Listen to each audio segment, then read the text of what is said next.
The rusted diff the cargo ships arrived in silence, drifting down into Earth's orbit like vultures circling a dying beast. The Galactic Union called it a gesture of kindness, a chance for humanity to finally join the stars. But everyone knew the truth. The so-called warships that came to Earth were nothing more than floating corpses of steel. Hulls eaten by rust, engines gutted, weapons torn away. To the Union, it was a joke, a cruel trick. They gave humanity their garbage and expected them to stay quiet. Crowds gathered at the old scrapyards near the coastlines as the first hulks were dragged down through the sky, massive chains screaming against their weight. Children pointed at the ruined ships with wonder, but the adults shook their heads in despair. "Look at them," one farmer muttered. "Not ships, just graves in the sky." The alien overseers smiled and made their announcements, promising that humans now had their chance to learn responsibility. In truth, the gift was poison, a way to keep humanity weak and mocked. But deep inside the scrapyards, where sparks danced in the dark, a few humans refused to laugh. Among them was Commander Rian, a war veteran who had fought on Earth long before aliens came. He looked at the twisted hull of the largest ship, a corroded beast with holes big enough for a truck to pass through, and he whispered, "They think we will let this rot," said, his voice low and steady. "But if it can breathe, we'll make it fight." The engineers who stood with him were not many. Some were young, some were old. Most were forgotten men and women who once worked in factories that no longer mattered. But their hands remembered steel, fire, and sweat. They crawled into the wrecks with torches and wrenches, scraping rust, patching holes, sketching plans with chalk on metal walls. The work was dangerous. Some beams snapped, engines exploded, men came out burned and coughing, but they returned again the next day. To them, every bolt tightened was a small act of rebellion. Word spread quietly, carried in whispers. At night, people said they saw the scrapyards glow, as if stars had landed on Earth itself. Alien spies sent reports to their masters, warning that humans were cutting, welding, building, but the Union laughed. "Let them play with trash," one alien senator sneered. "Scrap monkeys pretending to be warriors." But the reports kept coming. Strange patterns in the night sky, test fires that rattled windows, shadows of men training inside hollow hulls. Commander Rian walked the scrapyards every night, his boots ringing against the steel floors. He saw young soldiers practicing in the broken hangars, holding sticks and painted pipes like rifles, moving in formations. Their voices echoed, counting steps, shouting orders. The aliens thought humans had been given junk, but humans were building something more: discipline, unity, belief. "Remember this," Rian told them. "It's not the weapon that wins wars. It's the hands that hold it." The first secret came when Engineer Mara unlocked a rusted compartment no one had touched in centuries. Inside, she found the remains of a forgotten energy system, alien in design but still humming faintly with life. She dragged it into the light, grease on her face, her eyes wide with fire. "We can use this," she whispered. "If we patch it with our tech, it could power the whole ship." The team gathered, staring at the strange, glowing veins of energy, and for the first time, hope sparked brighter than the welding torches. Still, danger grew. The Galactic Union was not blind. Their patrol ships passed low over the scrapyards, scanning with cold blue light. Each time, the humans shut down their tools, hiding in the shadows, their hearts pounding as the search beams swept across the metal ruins. One mistake, one spark at the wrong time, and the Union would destroy everything. But the work never stopped. The hook came on a stormy night when the first test began. Rain hammered down on the old hulls. The scrapyard pools turned into rivers, and thunder shook the sky. Inside the corroded beast of a ship, Commander Rian and his team powered the ancient core. The ground trembled. Lights flickered across the ships. Surface engines coughed. then roared like a beast awakening from death. The entire scrapyard lit up with blinding light. Children watching from the town screamed in awe. Adults gasped, and high above, an alien scout ship caught the signal and sent a desperate message to the Union. The humans. They are waking the dead metal. Asterisk the secret rebuild the storm had passed. But the scrapyards did not sleep. The humans who had watched the ancient warship roar to life now whispered to one another in secret alleys and dark homes. The news spread. Like fire, Earth's junk was alive, but no one outside the scrapyards was allowed to know the truth. Not yet. Commander Rian stood inside the ship's hollow bridge, his eyes fixed on the flickering lights of the patched core. It was weak, fragile, but alive, and that was enough. He turned to the engineers and soldiers, who waited for orders. "This is only the beginning," he said. "We will rebuild not one, but all of them." The engineers began their true work, and every day was a battle. The corroded frames had holes wide enough for the rain to pour in. Engines sputtered and failed. Weapons were long stripped away. But humans were not like the aliens. They did not throw away what looked useless. Every piece of broken steel was hammered, reforged, and welded back into place. Children carried buckets of scrap. Old welders taught the young how to cut with precision. Even farmers came at night, bringing wood and tar, anything that could patch a gap until real plating was found. Mara, the young engineer, became the heart of the scrapyard. Her hands were always black with grease, her hair singed by sparks, her voice hoarse from shouting orders. She worked side by side with the men, climbing deep into the burning guts of the ships. When others grew tired, she laughed and said, "If it breathes, it fights. Remember that." Her discovery of the alien energy system had changed everything, and she was determined to make it stronger. The soldiers trained in silence. Inside the hollow hangars, they marched in the dark, their boots striking metal, their shadows long against the rusted walls. With no real weapons, they carved rifles out of wood, painted pipes into pistols, and tied stones to sticks like grenades. They practiced again and again until their voices rose in thunder, echoing into the night. Alien patrols passing overhead heard the sounds, but thought it was nothing more than humans playing soldier. None of them realized these gains were drills for war. Suspicion began to rise in the Union's council. Reports came in of strange energy spikes, shadows of ships lighting up for moments in the scrapyards. One alien senator scoffed. "It is impossible. Those hulks cannot fly. They are dead." But another, older one leaned forward and whispered, "Dead things can still be dangerous if humans touch them." They decided to send spies, unseen figures who would walk Earth's soil and see the truth with their own eyes. Meanwhile, the scrapyards grew louder. Sparks filled the night sky like falling stars. Smoke poured from the hangars. Engines roared in short bursts. Commander Rian kept the people working in shifts, never letting the ships rest. By day, the scrapyards looked like nothing but ruin, silent and broken. But by night, they became alive, glowing like the heart of a beast preparing to strike. One evening, Mara brought Rian to see something new. She had connected human steel with alien circuitry, building something no one had ever dared attempt. The weapon was crude, ugly, and dangerous. But when she flipped the switch, a beam of light tore through a stack of scrap metal like paper. The soldiers froze, staring in silence, their mouths open. "This," Mara said with a grin, "isn't alien anymore, and it isn't human either. It's ours." Rian nodded slowly, his voice steady. "Then we'll make them fear what's ours." But danger was closer than anyone realized. The first alien spy crept into the scrapyards. One night, cloaked in shadows, his eyes glowing faintly in the dark, he moved between the halls, recording everything with a small device. He saw sparks, men hauling steel, women forging weapons, children carrying buckets.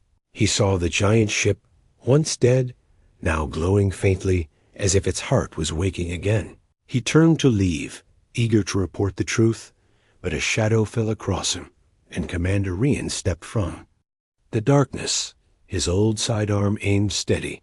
The spy froze, realizing too late that the humans had been watching as carefully as they worked. "Tell your masters," Rian said coldly, "that their joke is over." The spy never left. The next morning, the humans worked harder than ever, knowing the Union would now suspect the truth. Time was running short. They had to bring more ships. To life before the Union decided to strike, suspense grew across Earth. Whispers spread through villages and towns. No one knew exactly what was happening in the scrapyards, but everyone knew something was coming. A storm of fire and steel. And at the heart of it all, the rusted ships groaned as if eager for war. Asterisk. First awakening, the scrapyards had become a city of sparks. For weeks, men and women worked without rest, their hands black with soot, their bodies aching, yet their eyes alive with fire. Children slept on piles of steel while their parents hammered. Late into the night, everywhere, the sound of welding echoed like distant thunder. And then came the night everyone would remember. The largest of the rusted hulks, once mocked as a floating coffin, was ready for its first trial. They called it the Iron Revenant, for it had been dead, and now it was rising again. Commander Rian stood on the cracked bridge with Mara and the crew, staring at the patched consoles, glowing with faint alien light. It was fragile, imperfect, a beast stitched back together with both human grit and alien scraps. But it was alive. "Power her up," Rian ordered, his voice steady, but his hands clenched behind his back. Mara flipped the main switch. Sparks leapt across the control panels. The floor trembled, and deep in the ship's core, the hybrid engine roared. The hull groaned as if waking from centuries of sleep. Lights flickered one by one, corridors glowing gold as power surged through ancient veins. The people watching from outside the scrapyard gasped as the warship lit up against the night sky. Engines thundered louder and louder. The ground shook. Windows cracked. Children clung to their mothers. And then, in a single moment, the ship lifted. Not high, not far, but enough for the world to see that the rusted beast was not dead anymore. It rose on pillars of fire, smoke rolling across the scrapyards, its shadow covering the workers who cheered with wild voices. But far above, an alien scout ship caught the signal. Its pilot's eyes widened, his voice sharp as he spoke into the comms. The humans, they made one fly. The dead metal breathes again. He turned his ship back toward orbit, desperate to send the report. Inside the bridge of the Iron Revenant, alarms blared. The hull creaked under stress. Warning lights flashed red. Mara shouted numbers. Engineers scrambled to stabilize the core. Soldiers braced as the deck shook beneath their boots. It was chaos. But in the middle of it all, Commander Rian stood calm, his eyes fixed on the stars beyond the broken glass of the viewport. "They will come," he whispered. "But when they do, we'll be ready." The ship landed with a crash, its legs sinking into the mud of the scrapyard, the engines cutting off in a hiss of smoke and fire. The workers rushed forward, touching its blackened hull as if it were sacred. Tears rolled down their faces, for they had seen the impossible, a dead warship brought back to life by human hands. But celebration turned quickly to fear. High above, the alien scout had already sent its message. The Galactic Union Council gathered in a silver chamber. There, voices sharp and angry. "This is dangerous," one hissed. "We gave them rust, not weapons." Another slammed a clawed hand against the table. "Destroy the scrapyards before they rise." But an older voice, quiet yet filled with dread, spoke. "You don't understand. If humans can breathe life into corpses, then nothing we give them can keep them down." Back on Earth, the humans knew time was short. Scouts would return, fleets would come, and they needed more ships awake. Rian called the people together, his voice booming across the scrapyards. "They laughed when they gave us this trash. he shouted. They thought we would bow. But today we made the dead fly, and tomorrow we'll make the galaxy kneel. The crowd roared, the sound rolling. Across the steel fields like thunder, that night soldiers began real combat drills inside the glowing hangars. Mara's weapon prototypes grew deadlier, firing beams that scorched holes through steel. Children carried food to the workers. Old welders whispered tricks to the young. Every soul on Earth became part of the great work, for they all knew this was no longer survival. It was destiny. But in the distance, the stars shimmered with movement. Alien fleets were gathering, their commanders scoffing. They rebuilt one, they sneered. But let us see them survive when a real fleet arrives. What they did not know was that Earth had already begun awakening a second ship, larger and meaner, its frame bristling with jagged plates, and hidden inside its belly was Mara's newest creation, a weapon that had never existed in the galaxy before. The scrapyards no longer looked like graves. They looked like the birthplace of monsters, and the galaxy was about to learn that humanity's broken warships were more dangerous than any polished fleet ever built. Clash at the edge, the Iron Revenant stood tall in the scrapyards, smoke still curling from its engines. The people of Earth looked at it with awe, but they also knew it had painted a target on their world. The Galactic Union would not ignore what they had seen, and the response came sooner than anyone expected. 3 nights later, alarms rang across the coastlines. An alien patrol ship, sleek and silver, cut through the clouds above the scrapyards. Its shadow stretched across the ground, its lights sweeping over the rusted hulks. The voice of the alien captain thundered through loudspeakers, cold and sharp. Humans, cease your foolish games, dismantle the vessel, and surrender control of the scrapyards immediately. Commander Rian stood on the Revenant's bridge, his hands clasped behind his back. The crew looked to him, their faces pale, fear heavy in their eyes. The ship was alive, but barely, its systems untested, its weapons incomplete. But Rian did not flinch. They think we are still weak, he said calmly. Today we show them what Earth is made of. The alien ship hovered lower, its cannons glowing with blue fire. Crowds of humans scattered for cover, mothers pulling children into the ruins. The alien captain gave his final warning. Stand down or be erased. Silence fell, broken only by the crackle of welding torches still burning deep inside the scrapyards. Mara's voice came from the weapons station, trembling but steady. Sir, the rail cannon is ready for one shot. Just one. Rian's eyes narrowed, his voice low. Then make it count. The Revenant roared to life, engines howling, lights blazing across its patched hull. The alien captain sneered. You cannot scare us with scrap. But then the deck of the human warship shook as the rail cannon charged, sparks flying, the sound like a storm tearing through steel. Fire! Rian commanded. A beam of light shot across the sky, cutting through the clouds with blinding fury. It slammed into the alien patrol ship with a thunderous crack, tearing straight through its armored hull. For a moment, the ship hung frozen in. The air split open, fire spilling from its sides. Then it exploded, shards raining down into the sea below, the shockwave rattling windows for miles. The scrapyards erupted in cheers, the sound of human voices rising like a war cry. Children screamed with joy. Men raised their fists to the sky. Women wept as they clutched each other. The impossible had happened. A broken warship, rebuilt with human hands, had destroyed a ship of the Union. But on the Revenant's bridge, Rian did not smile.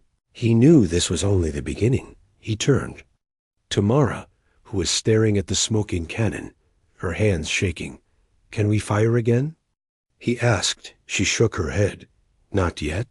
The system needs days to recharge. Rian nodded grimly. Then we rebuild faster, because they will come with more. High above the planet, fragments of the destroyed patrol ship floated like burning stars And far beyond Earth's sky, in the galactic council chambers, chaos erupted. They dared fire on us. One senator hissed, "Scrap metal destroyed one of our patrols." Another slammed his claw against the table. "This is no accident. Humanity is dangerous." The older counselor leaned forward, his voice dark. "They were given junk, and yet they made it bleed us. Do you see now? If they rise further, they will not just fight us, they will surpass us." Back on Earth, the people no longer hid in fear. The scrapyards became a fortress, guarded by soldiers, filled with workers day and night. Every torch that sparked was a blade being sharpened for war. The first victory had given them something the aliens never meant for them to have belief. Commander Rian addressed the people from the deck of the Revenant, his voice echoing across the steel fields. They wanted us to bow. They wanted us to rot, but today they saw what happens when you push humans too far. He lifted a hand toward the stars. They will send more. Fleets greater than we can imagine. But remember this, our strength is not in polished steel. It is in the hands that built this ship, and in the hearts that fight for Earth. The crowd roared, their voices shaking the air, but in the silence. That followed, Mara pulled Rian aside, her face pale. "Sir," she whispered, "if they send a fleet, even with 2 or 3 ships, we cannot hold them off." Rian looked out at the scrapyards where other hulks lay waiting. Then he answered with fire in his voice. "Then we make them fly, all of them, faster than they can bring their war." That night, as the humans worked, the wrecks seemed to come alive under the sparks. The scrapyards no longer looked like graves of rust. They looked like the beating heart of an army. And above them, the stars burned brighter, as if waiting for the storm to come. Asterisk. Rust to glory. The wreckage of the alien patrol ship still floated in the ocean, glowing embers drifting on the waves like dying stars. To the people of Earth, it was proof. Proof that humanity could rise. Proof that the galaxy was not untouchable. But to the Galactic Union, it was an insult, a warning, and a fear they could not swallow. Commander Rian knew the Union would come with fury, not words, so he stood on the bridge of the Iron Revenant and gave his command. "Wake the others," he said. "Every dead ship must breathe again." And so the scrapyards became a storm. Men, women, and even children poured into the hulks, carrying tools, welding beams, forging weapons. Sparks rained down like meteors. Every night, smoke rose like the breath of giants. Old hulls, once mocked as rusted coffins, began to glow with life. First 1, then 2, then 3, until the scrapyards looked like a fleet of shadows preparing to walk again. Mara worked without sleep, her hands always stained with grease, her eyes burning with stubborn fire. She had fused alien power with human steel once. Now she went further. She tore apart old cores and built hybrids no one had dreamed of. Cannons that fired beams through mountains. Engines that ran on scavenged fuel. Weapons sharp enough to split the sky. Each invention was ugly, patched with wires and plates, but when tested, they roared louder than the galaxy's polished fleets. Soldiers trained harder than ever. They no longer carried sticks or painted pipes. Now they held real weapons clumsy. Heavy rifles made from scraps, but strong enough to kill. Inside the hangars, they drilled in perfect lines, shouting orders. Voices echoing across the steel halls. Some trained inside the new ships, learning how to control the hybrid weapons. Others drilled in the mud outside, practicing ground combat. What the aliens saw as junk, humans turned into strength. Whispers spread through alien space like wildfire. Stories of humans turning rust into glory, broken ships into nightmares. In smoky taverns and bright council halls, alien captains muttered in fear. They fight with corpses of ships, and yet they kill with them. Others laughed nervously. It is just luck. Their junk will fall apart in a real war. But even as they laughed, the fear spread on Earth. The fleet was almost ready. 6 ships stood tall in the scrapyards, their hulls patched and scarred. But glowing with power, the Revenant led them, its scars a badge of defiance, its rail cannon waiting to roar again. Commander Rian walked the decks, soldiers saluting him as he passed. He stopped beside Mara, who was standing before a massive cannon that hummed with new energy. "This one," she said with a grin, "can burn through 3 ships in a single shot." Rian nodded, his voice hard as steel. "Then the galaxy will see it burn." And the chance came faster than anyone wished. Alien fleets gathered at the edge of Earth's orbit, shimmering lines of silver ships, weapons glowing like stars. They came not to talk, to erase. The Union broadcasted their message, cold and sharp: surrender your scrapyards. Surrender your ships, or Earth will be turned to ash. The people of Earth heard the threat, but no one bowed. Mothers carried food to the soldiers. Fathers welded plates until their hands bled. Children ran messages through the scrapyards. All of Earth became part of the fleet. Commander Rian gave no speech, only one command: launch. Engines roared, the ground trembled, the night sky split open as the ships rose. The fleet of scrap lifted into the heavens, fire trailing behind them. The galaxy had never seen such a sight. Corroded hulks, scarred with rust, flying like beasts awakened from the grave. The first clash came at the edge of Earth's orbit. The alien fleet advanced, confident, polished ships gleaming. The Revenant fired first, its rail cannon tearing through the void.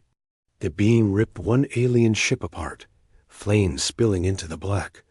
The second shot came from Mara's new weapon, a beam of red fire that carved through 3 ships at once. The galaxy's laughter turned to silence. In minutes, the battlefield became chaos. Alien ships fell like burning meteors, their captains screaming in disbelief. The humans fought with fury, their patched ships moving with deadly precision. Every scar on their hulls told a story. Every weapon strike was vengeance. The aliens, who had mocked them, now saw the truth. This was no fleet of junk. This was a fleet of monsters. When the battle ended, the sky was filled with wreckage. The Union fleet was shattered, their survivors fleeing in terror. And at the center of it all, the human scrap fleet stood victorious, their hulls burning, their engines alive on Earth. The people looked to the stars and cheered. Rust had become glory. Scraps had become legends. And for the first time, the galaxy trembled. Empires burned. The news of Earth's victory spread across the stars like wildfire.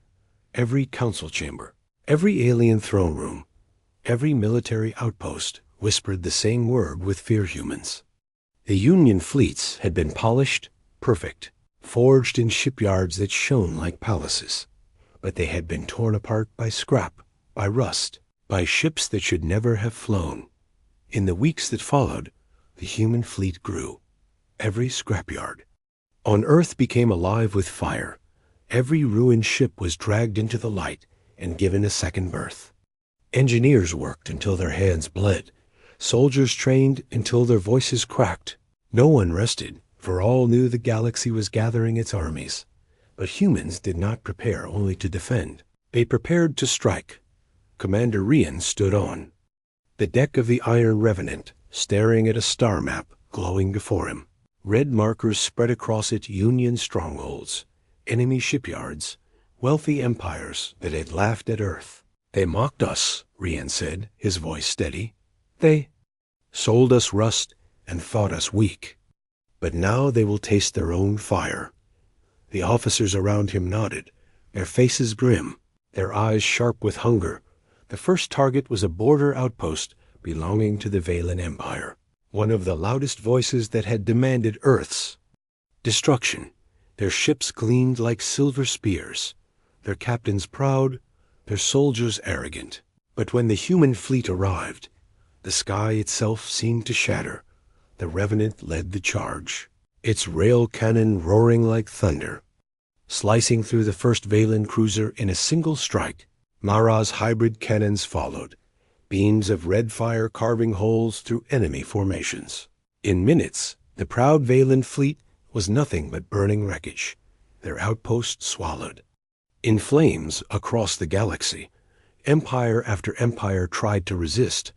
They sent fleets larger than Earth had ever seen, fleets that dwarfed the scrap-borne armada. But each time, the same story unfolded. Alien admirals stared in disbelief as their perfect ships fell to pieces under the fury of patched, scarred monsters. Human captains fought like wolves. Every battle a storm, every strike a message Earth will not bow. In the burning skies of Zarnes, an alien commander sent his final transmission, his voice broken with fear. They fight with corpses, and yet the corpses kill us. Then his ship exploded in silence, swallowed by human fire. The galaxy began to crumble, markets panicked, trade routes collapsed, rulers locked themselves in palaces. Whole colonies fled to human space, begging for protection, and for the first time in history, Earth became the name spoken not with laughter, but with terror. Yet inside the fleet, the humans knew the truth. Their ships were strong, but not unbreakable. Their weapons powerful, but limited. Every victory came at a cost-plating torn. Engines burned, crews lost. The Revenant itself bore scars across its hull, its once dead steel now pitted with fresh wounds of war. But each scar only made it stronger, a beast that refused to die. Mara stood beside Rian one night, staring out at the wreckage of another fallen enemy fleet. Her voice was quiet, but heavy. "They don't understand us," she said.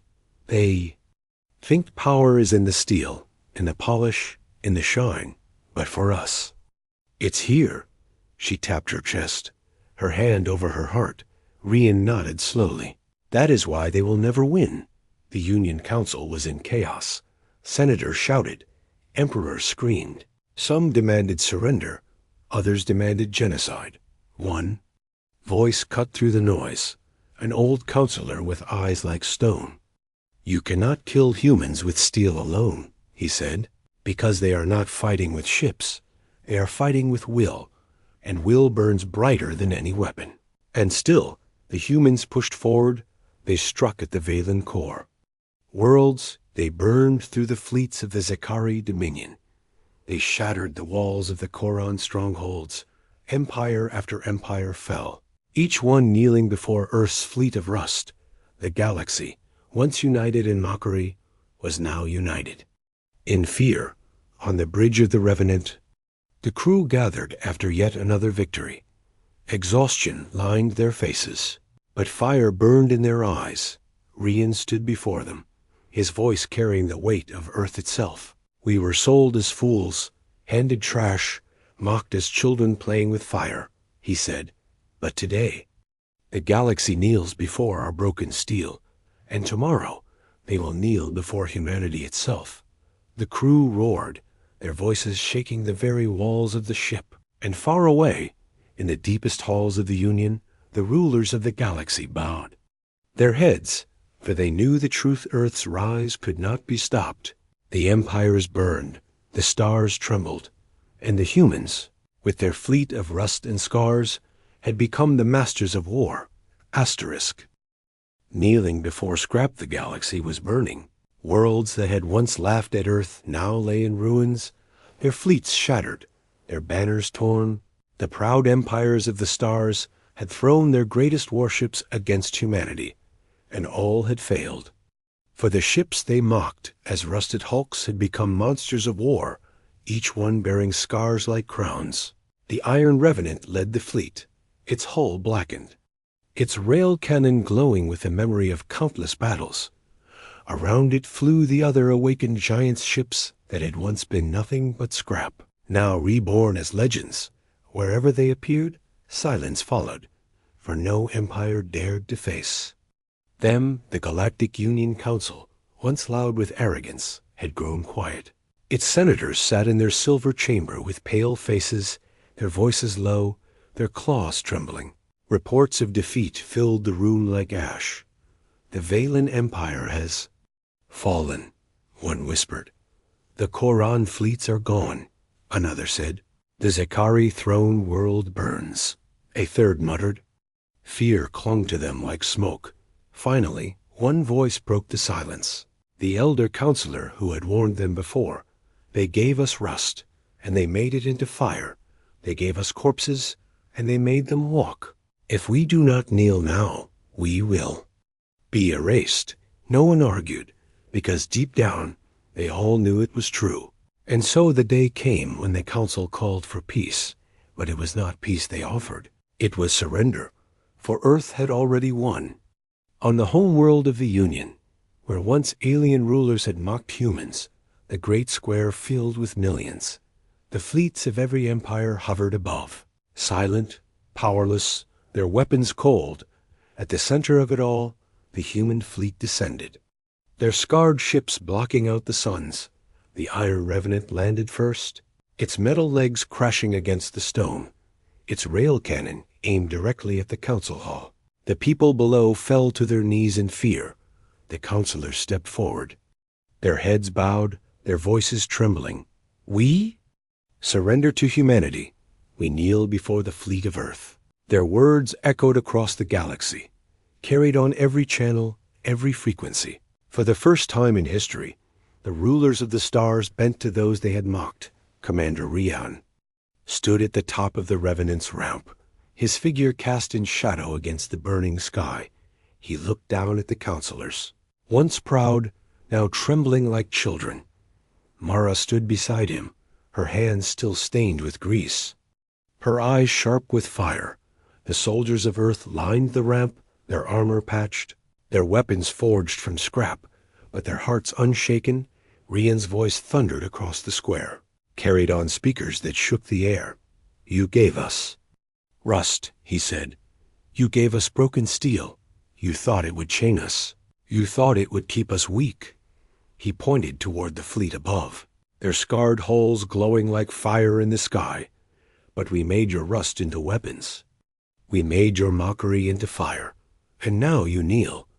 The crowd of aliens trembled, some crying, some silent, all bowed. The counselors dropped fully to their knees, their jeweled robes brushing the dust. It was the sight the galaxy would never forget. The rulers of empires, kneeling before ships that had once been scrap. Mara leaned close to Rian, her voice low. "Do you think they'll ever rise against us again?" Rian's eyes were hard as steel, his words colder than the void. "They might, but they'll remember this day. They'll remember who made them kneel." The humans did not celebrate with laughter. They did not gloat with joy. They stood proud, silent, their victory heavier than any crown. For they knew their journey was not only about ships or battles, but about something deeper. Humanity had proven to the galaxy that strength did not come from polished steel or perfect fleets. It came from the will to rise, even when given nothing but rust. And so, across the stars, new names were whispered. The Iron Revenant, the Scrap Lords, the Death Fleet of Earth. But the humans themselves carried only one truth in their hearts. "They sold us broken warships," Rian said, his voice echoing into the burning sky. "And now they kneel before them." The words became legend, carved into stone, carried across worlds. And the galaxy would never forget the day when the empires bowed to Earth's fleet of scrap. Asterisk.